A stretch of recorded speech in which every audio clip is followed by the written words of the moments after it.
এই মাসের 4টা কাজ হচ্ছে গুরুত্বপূর্ণ।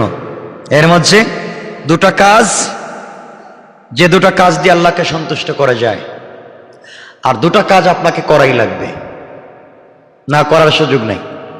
4টা মনে রাখবেন, যে 2টা কাজ দিয়ে আল্লাহকে বেশি সন্তুষ্ট করা যায়, আর একটা হচ্ছে বেশি বেশি করে কালেমা পড়া, কালিমায়ে শাহাদা। যত পারেন হাঁটতে বসতে কাজে এই মাসে বেশি বেশি করে শাহাদা পড়বেন। আর 2 নম্বর ইস্তেগফার, কি তওবা। 2 কাজ বেশি বেশি করে করবেন, আল্লাহ সন্তুষ্ট হবেন। আর 2টি কাজ না করে তো বাঁচার পথ নাই। একটা হচ্ছে জান্নাত আল্লাহর কাছে প্রার্থনা করা, পুরা মাস আল্লাহর কাছে জান্নাত চাইবেন। আর 2 নম্বর পুরা মাস জাহান্নাম থেকে মুক্তি চাইবেন। আল্লাহ যদি রহমতে না দেন, মাগফিরাতে নিরাশ হবেন না। মাগফিরাতও যদি না দেন, নাজাতে নিরাশ হবেন না। রহমতের 10 দিন যে আমল করেছিলেন মনে হচ্ছে মাপ পাই নাই, মাগফিরাতে আমলটাকে বাড়াইয়া দেন, বাড়াইয়া দেন। যদি মনে করেন না বাড়ানোর পরেও মাপ পাচ্ছি না, নাজাতের শেষ 10 দিন আরো বাড়াইয়া দেন। কারণ পুরো বছরে আল্লাহ যত মানুষকে মাফ করে থাকেন, নাজাতের একটা রাত্রে তার চাইতে 100 গুণ বেশি মানুষকে মাফ করে। এরপরেও যদি আমি আপনি মাফ না পাই, আমরা তো ওই দিন থাকি শয়তানিতে। এজন্য বেশি দিন বাঁচার দরকার কি? কম বেঁচে তো বেশি আমল করা যায়।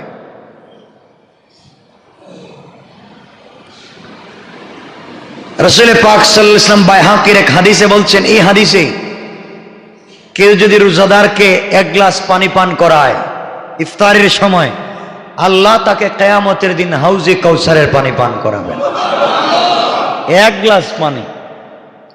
এজন্য যাদের সামর্থ্য আছে, যাদের সামর্থ্য আছে, আল্লাহর ওয়াস্তে মানুষকে ইফতার করাবেন, সেহরি খাওয়াবেন। কথা বুঝছেন? রাসূল পাক সাল্লাল্লাহু আলাইহি ওয়াসাল্লাম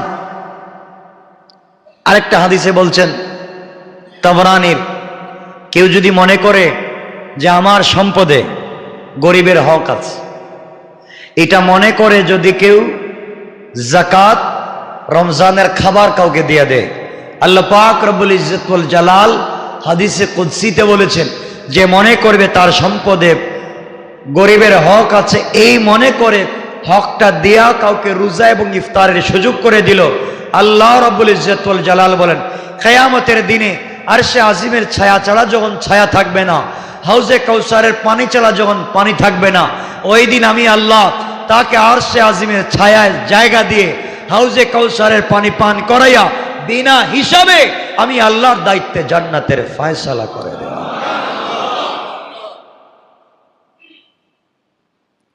এজন্যে মাস তো চলে আসছে, তাহলে কয়টা কাজ বেশি বেশি করব? 1 নাম্বার শাহাদা, আল্লাহকে সাক্ষী রাখবো সবসময়, শাহাদা। 2 নাম্বার ইস্তেগফার, বেশি বেশি করে তওবা করব। কারণ আমাদের তো গুনাহ নাই,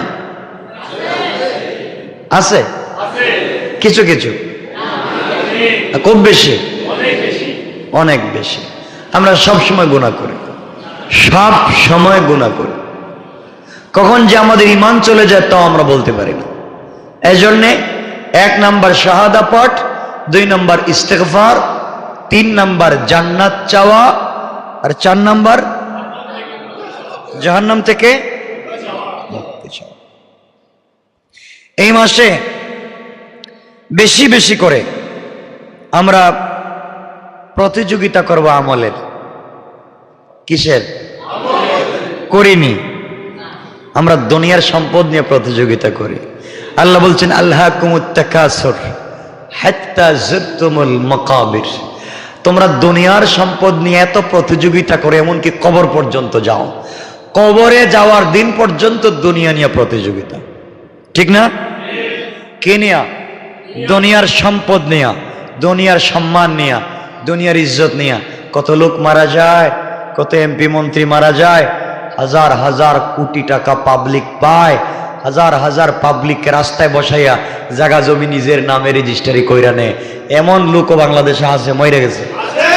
কথা বলেন না কেন? আচ্ছা, এর জায়গা নিজের নামে। একজনকে বিশ্বাস করে বলছেন, ভাই আমার জায়গাটা আপনি রেজিস্ট্রি করেন, টাকাটা নেন। আমি বাইরে থাকি, অকর থেকে টাকা নিয়ে তার নামে রেজিস্ট্রি করে নিস, অথবা আপনার নামে তার নামটা ঢুকাই নিস, আছে না? অথবা এমন ভাবে জায়গাটা রেজিস্ট্রি করবে যেন একটা সুযোগ থাকে ভবিষ্যতে শয়তানি করার। করেনি এগুলা? বলেন করেনি? কিছু লোক মারা গেলে মানুষ তো ইন্না লিল্লাহ পড়ে না, আলহামদুলিল্লাহ। দুঃখ লাগে, মানুষ মরছে, মানুষ পড়ে আলহামদুলিল্লাহ। এমন জীবন তুমি গঠন করো কেন যে তুমি মারা গেলে মানুষ আল্লাহর শুকরিয়া আদায় করে, বলে আল্লাহ ডাকাইত থেকে বাঁচাইছো। আমরা এমন জীবন চাই, মরে গেলে মানুষ মাটিতে গড়াগড়ি করে কান্না করে, ঠিক কিনা বলে? এই জন্য দুনিয়ার প্রতিযোগিতা না, কেউ দুনিয়ার সম্পদের প্রতিযোগিতা, কেউ শক্তির প্রতিযোগিতা, কেউ ক্ষমতার প্রতিযোগিতা, কেউ সম্মানের প্রতিযোগিতা। মনে রাখবেন, সব থাকবে। আমি আরেকটা কথা বলছি, আজকে আপনার সম্মান আছে, আজকে আপনার ক্ষমতা আছে, আজকে আপনার টাকা আছে, আপনি চলে যান আগামী গত 20 বছর পিছনে, চলে যান গত 20 বছর পিছনে, দেখেন আপনার কি ছিল, দেখেন আপনার কি ছিল। 20 বছর আগে আপনি কেমন ছিলেন? 20 বছর আগে আপনার ক্ষমতা কেমন ছিল? 20 বছর আগে আপনার কোয়ালিটি কেমন ছিল? 20 বছর পরে এসে আপনি ভুলে যাচ্ছেন যে আল্লাহ 20 বছর পরে আপনাকে গাছে উঠাইতে পারছে, ওই আল্লাহ থাপড়াইয়া গাছ থেকে নামাইতেও পারে। 20 বছর পিছনে যান, দেখেন আপনি কেমন ছিলেন, দেখেন আপনি কেমন ছিলেন 20 বছর আগে। শুধু আপনাকে না, আমাকে না, সবাইকে বলছি, যারা ক্ষমতা পেয়ে, টাকা পয়সা পেয়ে সবকিছু বলে যায়, 20 বছর চোখ বন্ধ করে দেখেন কি ছিল আপনার। আল্লাহ পারবেন? 20 বছর আগে ছিল না, এখন আছে, আগামী 20 বছর থাকতে নাও পারে, বুঝা লাগবে। সুতরাং আল্লাহকে ওয়াস্তে এই রমজান মাসে আমরা বেশি বেশি করে প্রতিযোগিতা করব। কিসের? বলেন না। আমি কোরআনে কারীমের যে সূরা থেকে তেলাওয়াত করেছিলাম, এখানে আল্লাহ বলছেন, সূরা মুতাফফিফিন থেকে আল্লাহ রাব্বুল ইজ্জতুল জালাল এখানে বলছিলেন, লম্বা কথা, যারা রোজা রাখে, আল্লাহ বলছেন রমজান আমি কেন দিছি? কেন বলতে পারেন? তাকওয়া অর্জনের জন্য। তাকওয়া তো বুঝেন, আল্লাহ বলছেন ইয়া আইয়ুহাল্লাযীনা আমানু কুতিবা আলাইকুমুস সিয়াম কামা কুতিবা আলাল্লাযীনা মিন ক্বাবলিকুম লাআল্লাকুম তাত্তাকুন। আমি তোমাদেরকে রোজা দিয়েছি যেমন আগেকার মানুষকেও দিয়েছিলাম, তোমাদেরকেও দিয়েছি। কেন? যাতে তোমরা মুত্তাকি হতে পারো। কি হতে পারো? মুত্তাকি কার নাম? আল্লাহর সকল নিষেধ থেকে যারা বেঁচে থাকে, তা বুঝাবার নাম। আপনি যে 4 বেলা 5 বেলা খান, সকাল ঘুম থেকে উঠে নাস্তা করেন, আবার দুপুরে খান, আবার বিকেলে আবার খান, আসরের পরে নাস্তা করেন, মাগরিবের পরে করেন, আবার ইশার পরে নাস্তা করেন, রাত্রে 12টায় আবার খান, শুধু খাইতে থাকেন। আল্লাহ বলছেন রোজা রাখ আর গরিবের কষ্টটা বুঝ। ঠিক না? এভাবে আল্লাহ বুঝাচ্ছেন। এই জন্য আপনাকে আমাকে বুঝা লাগবে, ইনশাল্লাহ বলেন। আল্লাহ বলছেন যারা মুত্তাকি তাদেরকে আল্লাহ সুসংবাদ দিয়েছেন। অনেক কথা আছে, যারা রোজা রেখে মুত্তাকি হয় আল্লাহ তাদেরকে অনেক অনেক অনেক বেশি সুসংবাদ দিয়ে থাকেন। সুতরাং কথাকে লম্বা করতে চাই না, আল্লাহ রাব্বুল ইজ্জতুল জালাল অনেক অনেক বিষয় আমাদেরকে দিয়েছেন, অনেক বিষয় আমাদেরকে দিয়েছেন রোজার মাধ্যমে। সুতরাং রমজান আসছে, আল্লাহ বলছেন যারা রমজানের রোজা রেখে মুত্তাকি হয়ে যায়, কিয়ামতের দিন আল্লাহ তাদের হিসাব নেবেন না। সুবহানাল্লাহ পড়ে। রমজান মাস দিলেন, গুনাহ যেন আমরা না করি, সওয়াবের কাজ করি, কিন্তু রমজান শেষ হওয়ার পরে আবার গুনার কাজ শুরু করে দিই, ওই আগের মতোই। ঠিক না? লাভ হইল কি? আজকে আমরা মানুষের উপরে তুহমত দেই, মানুষের চরিত্রে আমরা কালিমা লেপন করি, মানুষের চরিত্র নিয়ে আমরা কথা বলি। আজকে আপনার চরিত্র কি ফুলের মতো পবিত্র, তো কালকে তো নাও থাকতে পারে। কথা বলেন না? কালকে নাও থাকতে পারে। কেন এগুলা করেন আপনারা? এজন্য যতদিন বেঁচে থাকবেন, আল্লাহ বলছেন কোরআনে কারীমের ভিতরে, তোমরা কারো চরিত্র নিয়ে কথা বইলো না, কারো চরিত্রে মিথ্যা কোনো কালিমা লেপন কইরো না। এটা ভালো কাজ বলেন সবাই, কিন্তু এটা ছাড়া তো আমরা বাঁচতে পারি না। বাংলাদেশে সংসদ কয়টা? একটা।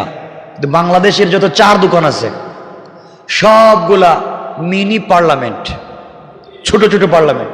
যত চার দোকান আছে খবর নিয়ে দেখেন, এখানে গেলে আপনি সংসদের সব খবর পাইবেন। কার মেয়ে ভাইগা গেল, কার ছেলে কার মেরে নিয়ে আসলো, কোন হুজুর কার নিয়ে কোথায় গেল, কে কোন রিসোর্টে থাকলো, কে কোথায় চলে গেল, সবগুলা দোকান পার্লামেন্ট হয়ে গেছে। মনে রাখবেন, আপনি যদি কারো চরিত্র নিয়ে কথা বলেন আর সে যদি এই চরিত্রের না হয়, কসম আল্লাহ পাকের জাতের, মরার আগে আপনাকে আল্লাহ চরিত্রহীন বানাইয়া কবরে দিবেন। মনে রাখবেন, আল্লাহ ছাড় দেয় না, এই ব্যাপারে ছাড় দেয় না। মনে রাখবেন, তিনটা গুনার কাজ, তিনটা অন্যায় যারা করবেন দুনিয়ায় শাস্তি পাওয়াই লাগবে। তিনটা অন্যায় করলে দুনিয়ায় শাস্তি পাওয়া লাগবে। এক নাম্বার, যারা মা বাবার সাথে অন্যায় আচরণ করে, আল্লাহ দুনিয়ায় তাদেরকে শাস্তি দিবেই, আল্লাহ দিবেই শাস্তি। যারা মা বাপকে কষ্ট দেয়, আল্লাহ দুনিয়ায় শাস্তি দিবেই।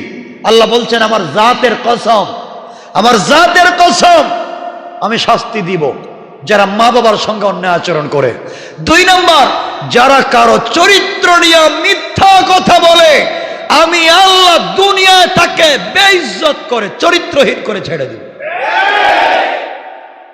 আমার কথা না আল্লাহর? করবেন না।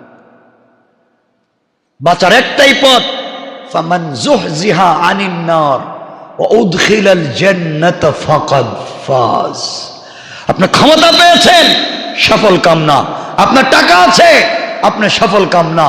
আপনার পাওয়ার আছে, আপনি সফল কামনা। আপনার গাড়ি বাড়ি আছে, আপনি সফল কামনা। সফল কাম তো ওই ব্যক্তি, আল্লাহ বলছেন, যাকে আমি জাহান্নামের আগুন থেকে বাঁচাইয়া ও উদখিলাল জান্নাহ, জান্নাতে প্রবেশ করাবো, ফাকাদ ফাজ, সেই সফল কাম, সেই কামিয়াব। আপনি চিন্তা করেন জাহান্নাম থেকে বাঁচবেন কিনা।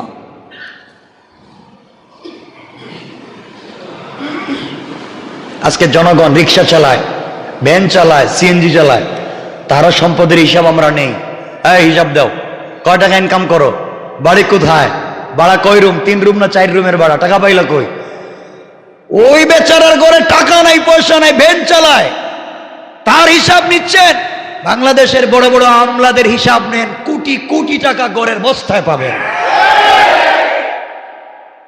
চোর ডাকাতদেরকে আমরা লালন পালন করছি। আজকে গার্মেন্টস খোলা, শিল্প কল কারখানা সব খোলা, খোলা না বন্ধ, গণপরিবহন। পাবলিক যাইব কেমনে অফিসে, কোন যাবে কেমনে, আমাকে বুঝান। এজন্য বুদ্ধিভিত্তিক গঠনমূলক ভাবে, যৌক্তিক ভাবে আমরা জনগণকে নিয়েই চলতে হবে, এদেশের মানুষকে নিয়ে চলতে হবে। এরা সবাই বাঙালি, বাংলাদেশি, এদেরকে নিয়ে চলতে হবে। এদেরকে কষ্ট দিয়ে লাভ নাই, পাবলিককে কষ্ট দিয়ে লাভ নাই। আজকে মসজিদে আমরা আসতে বাধা দিচ্ছি, সদরঘাটে মানুষের অভাব নাই, নয়া বাজারে নাই, গুলিস্তানে যান, গাবতলিতে যান, সায়দাবাদে যান, যাত্রাবাড়িতে যান, মানুষ আর মানুষ। আমরা গণপরিবহন বন্ধ করে গরিবকে যাইতে দিচ্ছি না, কিন্তু যার প্রাইভেট আছে হে তো যাই। টাকাওয়ালা তো ঠিকই চলতে পারে। কথা কি ভুল বলছি আমি? এজন্য আল্লাহর ওয়াস্তে আমরা চাই এই দেশটা আমাদের সবার, সবাই এই দেশের অর্থনীতিতে অবদান রাখে, কেউ 1 টাকা, কেউ 1 কোটি টাকা, এটাই তো। কিন্তু আমরা সবাই মিলেমিশে শান্তিতে চলবো, সবাই স্বাস্থ্যবিধি মানব, এর অর্থ এটা নয়, এর অর্থ এটা নয় যে আমরা শুধু মসজিদে মানবো, বাহিরে নয়, সকল জায়গায়। ইনশাল্লাহ বলেন। বাংলাদেশে যে লক্ষ লক্ষ ওয়াজ মাহফিল হয়েছে, না হয় নাই? হয় নাই? একটা ওয়াজ মাহফিল দেখান যে 2 জন করোনা আক্রান্ত হয়েছে, হয়েছে? হয় নাই।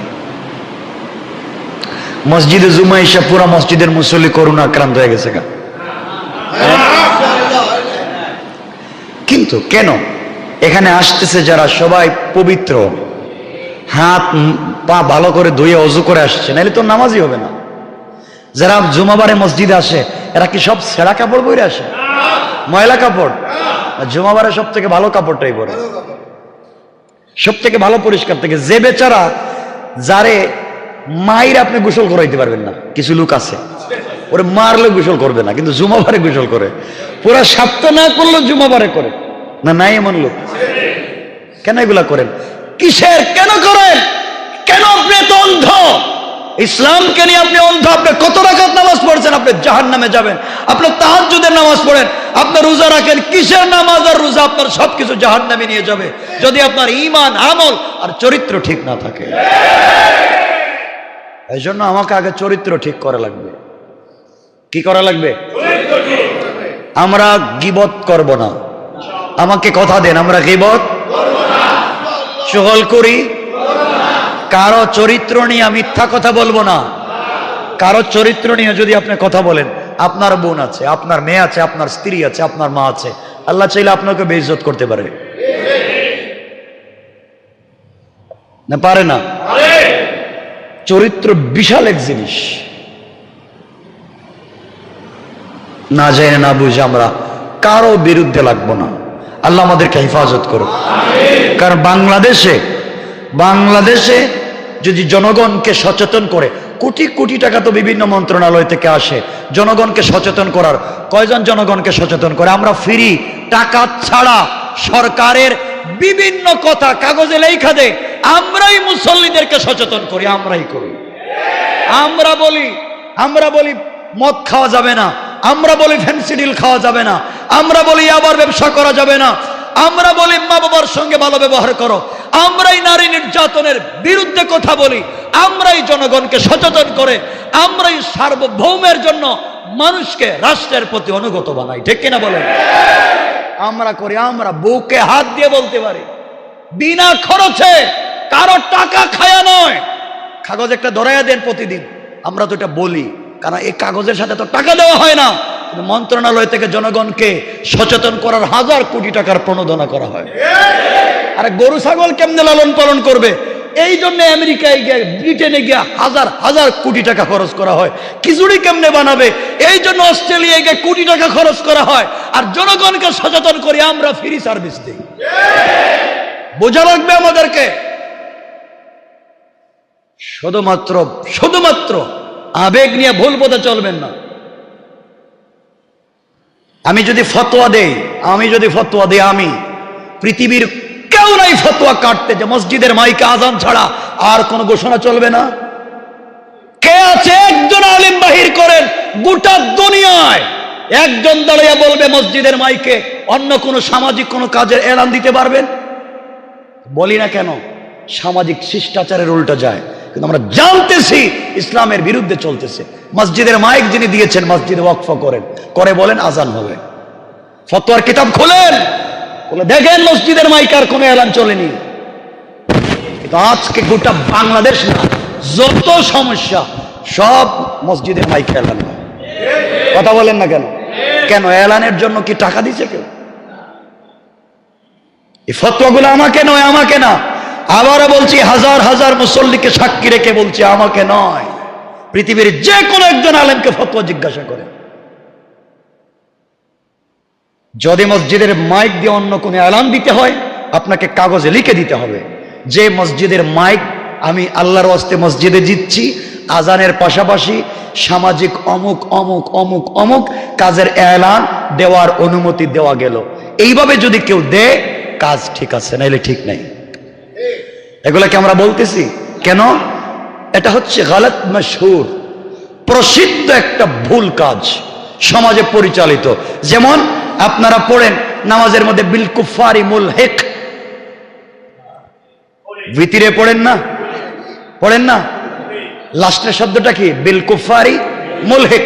মুলহিক নামে কোন শব্দ পৃথিবীর কোন গ্রামারে আরবি ব্যাকরণে কেউ দেখাতে পারবেন না।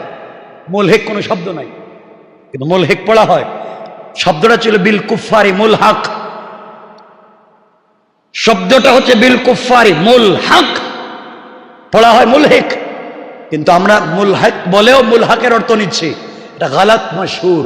অর্থ হচ্ছে প্রসিদ্ধ একটা ভুল পরিচালিত হয়ে গেছে সমাজে। এখন বললে মারামারি লেগে যাবো, কইব হুজুর নতুন হইছে, ঠিক না? তো নতুন ফতোয়া শুরু করছে এলাকায়, মারামারি লাগবে। এজন্য শরিয়তের পরিভাষা এটাকে বলে গালাত মাশহুর, ভুলটা প্রসিদ্ধি পাইছে। চলো, এটা হারাম হয় নাই, এভাবেই চলতেছে মাইক। কিন্তু সব সময় আমরা করে যাচ্ছি ফ্রি সার্ভিস। সুতরাং রাষ্ট্রকে, জনগণকে যদি ফ্রি সার্ভিস কেউ দিয়ে থাকে, আমরা দিই। আমরা কথা বলেন না কেন? বলেন এখানে পুলিশিং কাজ করা লাগবে, আমরা করতেছি। জনগণকে সচেতন করা লাগবে, আমরা করতেছি। রাস্তাঘাটে পাবলিক আমরা বুঝাচ্ছি, খাই আমার, পরি আমার, আর বুঝাই সরকারের। কেন? দেশটা আমার, দেশটা আপনার, দেশটা সকলের। সকলেই ভালো থেকে জান্নাতে যেতে চায়, দেশটাকে ভালোবেসে। এজন্য যে কোনো কথা যে কারো বিরুদ্ধে হুট করে বলবেন না, হুট করে বলবেন না। ঠিক আছে তো ইনশাল্লাহ? আমি আপনাদেরকে খুব বেশি কথা বলি নাই আজকে, শুধু বোঝাতে চাইছি যে কারো চরিত্র নেয়া হুট করে কিছু বলবেন না। আপনি কথা বলি দেখেন, এই যে আমাদের এই দোলাইখাল ইসলামপুর থেকে এদিকে এসে একটা রিক্সা যাচ্ছে মতিঝিলে, শাপলা চত্বর যাচ্ছে। রিক্সা দেখলেন একটা মেয়ে একটা ছেলে বসা, কথাগুলো বুঝবেন। একটা ছেলে একটা মেয়ে বসা, খুব ইজিলি, যাকে বলে ইজি হয়ে তারা ক্লোজ হয়ে বসে যাচ্ছে রিক্সায়। আপনি মসজিদে বাড়িয়ে গেলেন, দেখছো দেশটা কই গেছে? এই তো মহানগর মহিলা কলেজ থেকে কার মেয়েরে নিয়েও যাইতেছে এখন পার্কে। আপনি ধারণা করলেন, আপনি ধারণার কারণে চূড়ান্ত পর্যায়ের জাহান্নামী হতে পারেন। কেন বললাম? হতে পারে তার বোন, যে নিয়ে যায় হতে পারে তার, হতে পারে তার স্ত্রী, হতে পারে না? আপনি কেন ভুল ধারণা করলেন? আল্লাহ কোরআনে বলছেন ইজতানিবু কাসীরাম মিনাজ জান, অনেকগুলো ধারণা চূড়ান্ত পর্যায়ের গুনাহ। ইজতানিবু, বাঁচো, কাসীরাম মিনাজ জান, ধারণা থেকে বাঁচো, ধারণা কইরো না। আপনি গেলেন সি বিচে, কক্সবাজার গেলেন, লাবণী পয়েন্টে যান, বিভিন্ন পয়েন্টে গেলেন, গিয়ে দেখলেন একটা মেয়ে একটা ছেলে একটা মেয়েকে কুলে করে নিয়ে গোসল করতেছে। আপনি বলেন আল্লাহ, বাংলাদেশটা কেমনে তো নষ্ট হইলো, থাইল্যান্ড হয়ে গেছে বলে ধারণা করলেন। ছেলেটা এখানে খোলামেলা একটা মেয়েকে নিয়ে গোসল করতেছে, এটা গুনার কাজ। কিন্তু হতে পারে তার স্ত্রী, হতে পারে তার মা, হতে পারে তার ছোট বোন। পারে না? বলেন পারে না? আপনি কেন ধারণা করতে গেছেন? আপনাকে এই অনুমতিটা, দায়িত্বটা দিল কে? আল্লাহ বলছেন ইজতানিবু কাসীরাম মিনাজ জান, তোমরা ধারণা কইরো না, এই ধারণা থেকে বাঁচো, এটা হারাম। কে বলছেন? আল্লাহ। তোমার দরকার নাই, কে কি করে না করে এটা তার ব্যাপার। তুমি কি করছো না করছো এটা তুমি বুঝো, হিসাব তুমি মিলাও, যোগ বিয়োগ তুমি করো। এরপরে বলছেন ওয়ালা তাজাসসু, কারো বিরুদ্ধে প্রতারণা করো না। এরপরে বলছেন ওয়ালা ইয়াগতাব বা'দুকুম বা'দা, তোমরা একে অপরের গীবত করো না, শিকায়ত করো না, চুগলখড়ি করো না। এরপরে বলছেন আইয়ুহিব্বু আহাদুকুম, তোমাদের মধ্যে কি এমন কি কেউ আছে আইয়াকুলা, যে গোশত খাবে তার ভাইয়ের, লাহমা আখিহি মাইতা, তার নিজের ভাইয়ের গোশত খাবে, যে ভাই মইরা গেছে। মরা ভাইয়ের গোশত কাইটা কাইটা কেউ খাইবে? আল্লাহ বলছেন মরা ভাইয়ের গোশত কেটে খাওয়া যেমন হারাম, গীবত করা তার চাইতে বড় হারাম। আল্লাহ বলছেন ফাকারি তুমু, অবশ্যই না। তাহলে কি করা লাগবে? আল্লাহ বলছেন ওয়াত্তাকুল্লাহ, শোনো আল্লাহর ওয়াস্তে গুলা কইরো না, আল্লাহরে ভয় করো। এরপরে বলছেন যদি কোনোদিন কইরা ফালাও, ইন্নাল্লাহ তাওয়াবুর রহিম, আল্লাহ বলছেন হয়ে গেছে বলে তওবা করো, আমি কথা দিলাম তোর তওবা কবুল করব। এত সুযোগ কে দিবে? কেন কোরআন পড়েন না? আল্লাহ আমাদেরকে কবুল করো। রমজানের শিক্ষা অনেকগুলো বলছি, এর মধ্যে বললাম আমরা অন্যায় করব না, গীবত শিকায়াত কথা বলেন।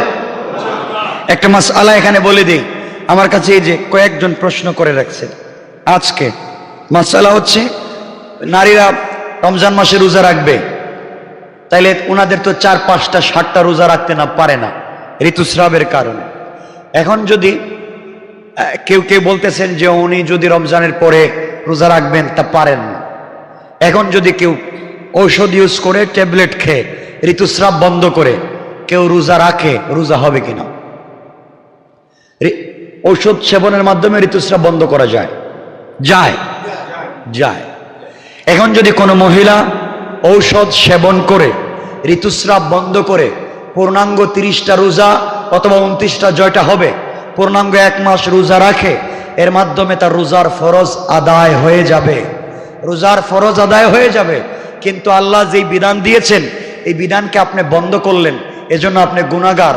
এর ব্যাখ্যা হলো এভাবে, চিকিৎসা বিজ্ঞান বলবে শারীরিক অসুস্থতা হতে পারে। এর ব্যাখ্যা হলো একজন লোক মসজিদে আসছে নামাজের টাইমে, জামাত শুরু হয়ে গেছে, বেচারার প্রস্রাবে ধরছে, প্রস্রাবে ধরছে। এখন চিন্তা করছে যদি প্রস্রাব করি অজু করব, এতগুলা করতে করতে এসে দেখবো জামাত শেষ। চিন্তা করলো যা কষ্ট মষ্ট করে ফরজটা পড়েনি। উনি এসে ইমামের পিছনে নামাজে দাঁড়ায় গেল, প্রস্রাব করে নেই, কিন্তু প্রস্রাবের কোনো ফুটা পড়ে নাই, তার অজু ভাঙ্গে নাই, ইমামের পিছনে নামাজে দাঁড়ায় গেল। আপনারা বলে নামাজ হবে না? কেন নামাজ হবে, ফরজ আদায় হবে। এই ফতোয়া আপনারা দিয়েন না মাকরু হবে আর এই হবে। আমি বলছি নামাজের ফরজ আদায় হবে কিনা বলেন, হবে কিনা? হবে। যেভাবেই হোক তার নামাজ ভঙ্গের কোনো কারণ তার ভিতরে পাওয়া যায় না। নামাজ ভঙ্গের কি কোনো কারণ আছে যে প্রস্রাব আটকায় রাখলে নামাজ ভঙ্গ হবে? হবে না। হ্যাঁ, তার নামাজের ফরজ আদায় হয়েছে কিন্তু নামাজের পূর্ণাঙ্গ সওয়াব পাবে না, কারণ নামাজ পড়তে হবে খুশুর সাথে, একবারে ফ্রেশ ভাবে, সেটা করে নেই। কিন্তু তার অজুভঙ্গের কারণ না পাওয়া যাওয়ার কারণে রোজা এই নামাজ হয়ে যাবে। ঠিক তেমনি ভাবে আল্লাহ পাক নির্ধারিত প্রত্যেক মাসে একটা ঋতুস্রাব দিয়েছেন, এটা যদি কেউ বন্ধ করে দেয় তার তো রোজা ভঙ্গের কোনো কারণ পাওয়া যাচ্ছে? কথা বলেন, পাওয়া যাচ্ছে না, রোজা হয়ে যাবে। কিন্তু এটা বন্ধ করলো কেন? আল্লাহ এটা দিয়েছিলেন, এজন্য সে গুনাহগার, কিন্তু ফরজ আদায় হয়। চিকিৎসা শাস্ত্র বলবে এটা শরীরের জন্য ক্ষতিকারক। আল্লাহ আমাদেরকে হেফাজত করুক, সবাই বলেন আমিন। যাক, এতগুলা কথা বললাম, এখন আপনাদের রমজানের সংক্ষেপ করে কয়েক মিনিটে রমজানে কি কি করা লাগবে আমাদের কয়েক মিনিটে আপনাদেরকে বলে দিই। আমরা বিশেষ করে কয়টা আমল করব? সবাই বলেন। 1 নাম্বার, রমজান আসছে, রমজানের স্পেশাল প্রস্তুতি, রমজানের স্পেশাল আমল। কি আমল? স্পেশাল। এই আমলগুলো আপনাকে করা লাগবে, যদি করেন আপনি কামিয়াব। 1 নাম্বার, কয়টা আমল করা লাগবে? 4টা। 1 নাম্বার শাহাদা, বেশি বেশি করে কি পাঠ করতে হবে? শাহাদা। 2 নাম্বার ইস্তিগফার। 2 নাম্বার। 3 নাম্বার জান্নাত। 4 নাম্বার জাহান্নাম থেকে বাঁচা। 5 নাম্বার,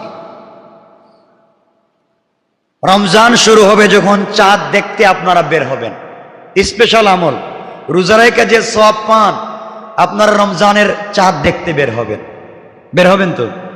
নবীজি রমজানের চাঁদ দেখতে বের হতেন, এজন্য 5 নাম্বার রমজানের চাঁদ দেখতে বের হবেন এবং চাঁদ দেখে দোয়া পড়বেন। কি দোয়া? কি দোয়া পড়েন বলেন না? আয় আল্লাহ, দোয়া পারেন না আপনারা? আল্লাহুম্মা হিল্লাহু আলাইনা, এই দোয়া শিখে নেবেন, দোয়া পড়বেন। কয়টা গেল? 6 নাম্বার, অবশ্যই যেইভাবে রোজা রাখবার কথা আমরা এভাবে রোজা শুরু করব। রাসূল পাক বলছেন, মান সামা রমাদান ঈমানান ওয়া ইহতিসাবা গুফিরা লাহু মা তাকদ্দামা মিন যামবি। আল্লাহ রাসূল বলছেন, মান সামা রমাদান ঈমানান ওয়া ইহতিসাবা গুফিরা লাহু মা তাকদ্দামা মিন যামবি। রাসূল পাক বলছেন, কেউ যদি ঈমানের সাথে মন মানসিকতাকে একবারে ক্লিন করে রমজানের রোজা রাখে, তার পিছনের সব গুনাহ মাফ। কয়টা গেল? 7 নাম্বার, কেউ যদি রাতের বেলা কিয়াম করে, মান কামা রমাদান ঈমানান ওয়া ইহতিসাবা, কামা রমাদান, রমজানে কিয়াম করে, মানি কি? তারাবিহের সালাত, কিয়ামুল লাইল, তাহাজ্জুদ, তারাবিহের সালাত। আমরা তারাবিহের সালাত যদি কেউ রাত্রেবেলা পড়ে, রাসূল বলছেন তার জিন্দেগির গুনাহ মাফ। কয়টা বললাম? 8 নাম্বার, রোজা তো রাখবেন, সারা জীবন রোজা রাখেন, দোয়া তো জীবনে করেন না, ইফতার সামনে নেবেন। ইফতার সামনে নিয়া 8 নাম্বার হচ্ছে ইফতার নিয়া নামাজের একটু আগে দোয়া করবেন। আল্লাহ রাসূল বলছেন, আল্লাহ 100 বছরে যত জাহান্নামীকে মাফ করেন, প্রত্যেক ইফতারের সময় এর চাইতে বেশি মানুষকে মাফ করেন। ইফতার সামনে নিয়ে দোয়া করবেন। আল্লাহ দেখবেন যে গোলামের সামনে ইফতার, হাত আছে, খাবার সামনে, খায় না কেন? খায় না কেন? আল্লাহর ভয়, এখনো সময় হয় নাই। আল্লাহ বলবেন ফেরেশতাদেরকে, গোলাম দেখ রে, আমার গোলাম ইফতার সামনে নিয়ে বসে আছে, আজানের অপেক্ষায় আছে, টাইমের অপেক্ষায় আছে, ইফতার করতেছে না। আমি আল্লাহ কথা দিলাম, আমার গোলাম আমার জন্য অপেক্ষা করতেছে, আর আমি তার জন্য জান্নাতকে অপেক্ষারত বানাইয়া দিলাম। এজন্য ইফতার সামনে নিয়ে দোয়া করবেন, ইনশাল্লাহ বলেন। সময় হলে সাথে সাথে ইফতার করবেন, ইফতারে দেরি করবেন না। দেরি করবেন সেহরিতে, ইফতার তাড়াতাড়ি করবেন। আমরা অনেক আছি ইফতার করি না, আগে নামাজ টামাজ পড়িয়ে এরপরে গিয়ে ইফতার করব। এর অর্থ এটা না যে পেট ভরে খাওয়ার কথা বলেন, ইফতার মানে রোজা ভাঙ্গা। আমরা সময় হয়ে গেলে সাথে সাথে ইফতার করব, ইনশাল্লাহ বলেন। কয়টা বলছি? 9 নাম্বার, সেহরি খাওয়া। সেহরি এটা সুন্নত, সেহরি এটা সুন্নত। অনেকে আছে আমরা 12টার সময় সেহরি খায় ঘুমাইয়া যাই, আছে না অনেকে?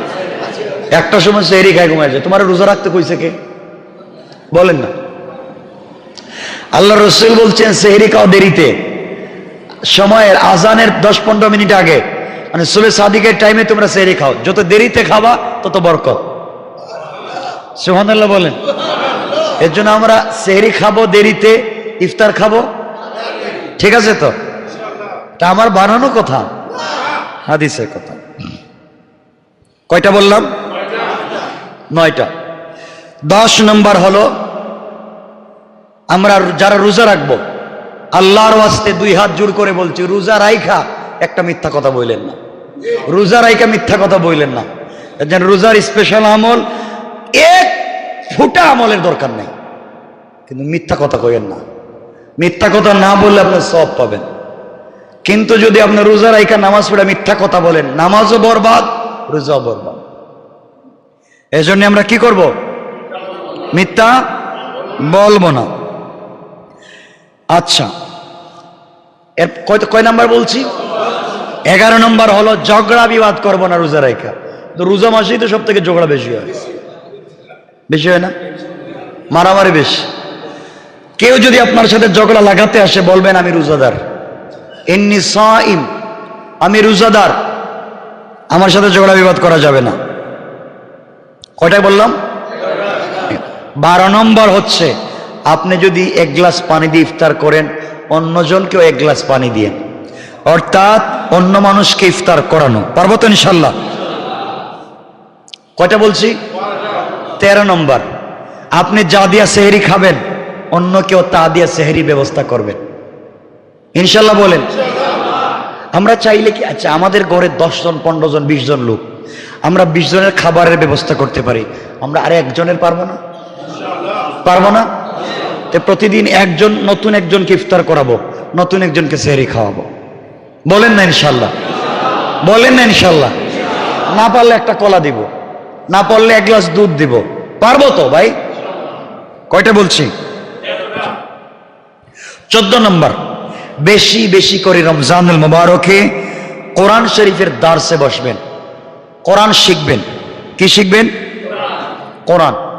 কোরআনের দার্স, কোরআন তেলাওয়াত বলি নাই, কোরআনের দার্স, যেখানে কোরআনের শিক্ষা হয়, মাসআলা মাসাইল শিক্ষা হয়, এখানে বসবেন।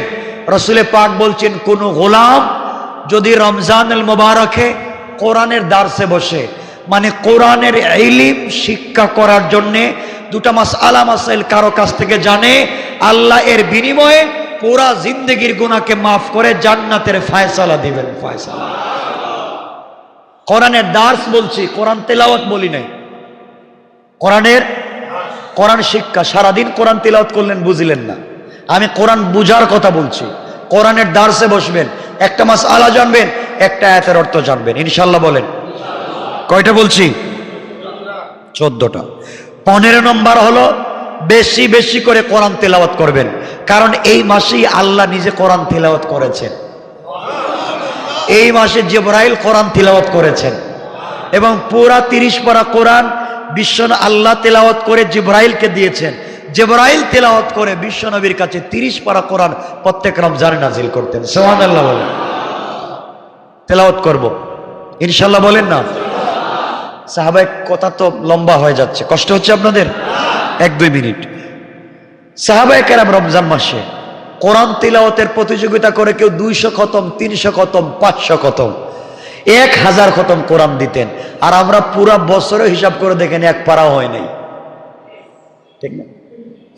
এজন্য 15 নম্বর আমরা কোরআন তেলাওয়াত করব ইনশাআল্লাহ। বলেন 16 নম্বর, কোরআন যদি তেলাওয়াত করতে না পারি, কোরআনের দর্শে বসতে না পারি, তাহলে কোরআন তেলাওয়াত শুনবো। ঠিক আছে তো? কোরআন তেলাওয়াত সবাই বলেন শুনবো। কয়টা বলছি? 17 নম্বর, যার যে সামর্থ্য আছে এই পরিমাণ দান সাদকা খায়রাত করবেন। প্রতিদিন ইফতারির আগে 5টা টাকা দিবেন। কারণ কি? সাদকা একটা দিলে 70 গুণ সওয়াব, আর এক সাদকা যদি কেউ রমজানে দেয় 1000 গুণ বেশি সওয়াব। তো 17 নম্বর কি করব? সাদকা খায়রাত, দান খয়রাত। 1 টাকা 2 টাকা 10 টাকাও তো দিতে পারি না। রমজান মাসে আপনারা রিক্সা ড্রাইভারের ভাড়া নিয়ে মাইল লাগাই দিবেন 2 টাকা নিয়ে, দিতাম না তোরে ভাড়া।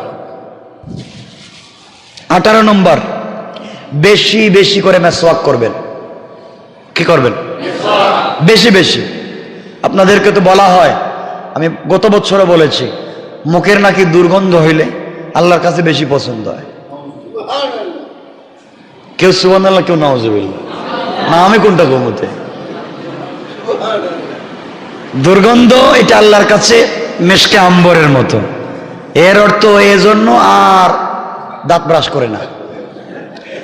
ফেরেশতারা কয়, আল্লাহ তোমার মেশকে আম্বর গন্ধে তো কাছেও যাই না। দাঁত পরিষ্কার রাখবেন, বেশি বেশি করে মেসওয়াক করবেন। দাঁতের দুর্গন্ধের কথা আল্লাহ বলেন নাই। পেটে যদি খাবার না থাকে, পেট খালি থাকে, ভিতর থেকে ডেকোরের সাথে একটা দুর্গন্ধ আসতে পারে।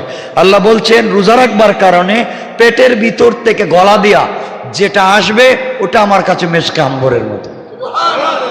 এর তো দাঁত মেসওয়াক বন্ধ করতে বলি নাই, বেশি বেশি করে করবেন দাঁত। আর রসুলে পাক এই দেখেন, এখানে মেসওয়াক রাখতেন নবীজি, এখানে মেসওয়াক বাইর করতেন, কতক্ষণ পরে পরে এদিকে টান দিতেন। সুবহানাল্লাহ বললেন না? কতক্ষণ পরে পরে টান দিতেন। সুবহানাল্লাহ। ইন্তেকালের আগে, ইন্তেকাল যেদিন ইন্তেকাল করবেন ওই দিন মেসওয়াক বাইর করছেন। তো শক্ত মেসওয়াক, নবীজি মেসওয়াক করতে পারতেছেন না। আয়েশাকে বলছেন, আয়েশা তোমার মুখে নিয়া ওইটাকে নরম করে আমার মুখে দাও, আমি মরার আগেও মেসওয়াক করে কবরে যাইতে চাই। নবীজি বলেছেন, যদি আমার কাছে ফরজ করার বিধান থাকতো আর উম্মতের কষ্ট না হতো, 2 জিনিস, কেউ বলছেন 3 জিনিস, 2 জিনিস আমি ফরজ করে দিতাম। একটা হচ্ছে তাহাজ্জুদের সালাত, আর একটা হচ্ছে মেসওয়াক। মেসওয়াক যদি করেন, মেসওয়াক করেন, আপনার জীবনে চোখের জ্যোতি নষ্ট হবে না। সুবহানাল্লাহ বলবেন না? তা আপনারা এখন কালকে ট্রল করবেন, হুজুর আপনার চশমা কেন? বলবেন আমি বুঝি তো এগুলো, কারণ আপনার চশমা কেন? তো আমার চশমা কেন এর অর্থ চোখের জ্যোতি কইমা যায় এটা নাই, এটা মনে করেন না। আল্লাহ চোখের যদি ভালো রাখছে এবং মেসওয়াকের কারণে আগামী 100 বছর ভালো রাখবে ইনশাআল্লাহ। এখানে একটা কথা 1 মিনিটে বলি। হুসাইন আহমদ মাদানী রহমতুল্লাহ আলাইহি, নাম তো শুনছেন। একবার তিনি মাল্টার থেকে আসতেছেন রেলগাড়িতে। কি গাড়িতে? রেলগাড়িতে। দেখেন এক মুরব্বী, মানে 2-3 জন দৌড়ে বসাইছে, 2-3 জন, মানে হাত পা একবারে শেষ, কিন্তু পত্রিকা পড়তেছে চশমা ছাড়া। জিজ্ঞেস করলেন, বাবা আপনার বয়স কত? 129 বছর।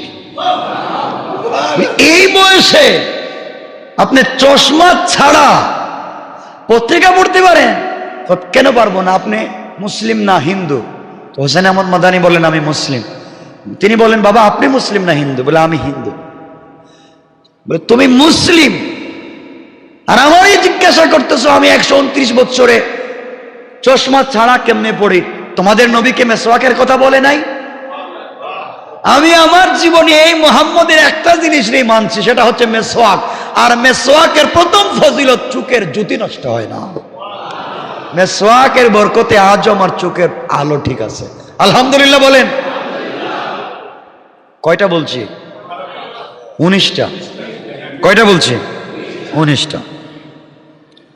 20 নম্বর, এবার তো আর এই সুযোগ নাই মনে হয়। সামর্থ্য থাকলে উমরায় যাবেন। উমরায় যাবেন। কোথায় যাবেন? উমরায়। নবীজি বলছেন, কেউ যদি রমজানুল মুবারকে উমরায় যায়, সেজন্য আমি রসুলের হাত ধরে হজ করলো। আল্লাহু আকবার বলেন। আমি নবীজি যখন হজ করতাম, কেউ যদি রমজানে উমরায় যায়, সেজন্য আমার সঙ্গে হজে শামিল ছিল। সুবহানাল্লাহ। এজন্য উমরায় যাবেন, ঠিক আছে তো? যারা বিয়ে করেন, বিয়ে করার পরে বউরে নিয়ে হানিমুনে যাওয়ার জন্য সিঙ্গাপুর যায়েন না। এই হানিমুনের টাকা দিয়ে সিঙ্গাপুর না গিয়া এই টাকা দিয়ে দুজন উমরায় যাবেন। বলেন ইনশাল্লাহ। বন্ধু বান্ধব মিলে সারা বছর বিজনেস করেন, কিছু টাকা পয়সা নিয়ে বলেন ঘুরে আসে। বন্ধু কই যাইব? আয় ভুটান যাই, নেপাল যাই। যায় না? ঘুরতে যায়, শ্রীলঙ্কা যায়, বিভিন্ন জায়গায় শিলিগুড়ি ঘুরতে যায়। এগুলো দরকার নাই, এই টাকা নিয়ে উমরায় যাও। কোথায়? কয়টা বলছি? 20। তো আরো রয়ে গেছে আরো, কিন্তু সময় চলে গেছে অনেক বেশি, আবার শেষ লম্বা করা যাবে না। 21 নম্বর হচ্ছে শেষ 10 রাত কোনোভাবেই একটা মিনিট ছেড়ে দিবেন না। শেষ 10 রাত যেভাবে পারেন রুটিন করে কাজে লাগাবেন ইনশাল্লাহ বলেন। বেশি বেশি করে আমল করবেন শেষ 10 রাত। 22 নম্বর, শেষ 10 দিন মসজিদে ইতিকাফ করবেন। মনে হচ্ছে এবার সুযোগ নাই, কারণ মসজিদের ভিতরে ইফতার সেহরি খাওয়া নিষেধ। শেষ 10 রাত বেশি বেশি করে ইবাদত করবেন, শেষ 10 দিনে ইতিকাফ করবেন ইনশাল্লাহ বলেন। 23 নম্বর, শেষ 10 রাতের বেজুর রাত্রে শবে কদর খুঁজবেন, আশায় থাকবেন। যদি শবে কদর হয়ে যায়, এক রাত্রের ইবাদতে 83 বছরের সওয়াব পেয়ে যাবেন। 24 নম্বর, সাদকাতুল ফিতর আদায় করবেন, যাকাত দিবেন। 25 নম্বর, যেটা আগে বলেছি, সব সময় জাহান্নাম থেকে মাফ চাইবেন আর জান্নাত চাইবেন। পারবো তো ইনশাল্লাহ?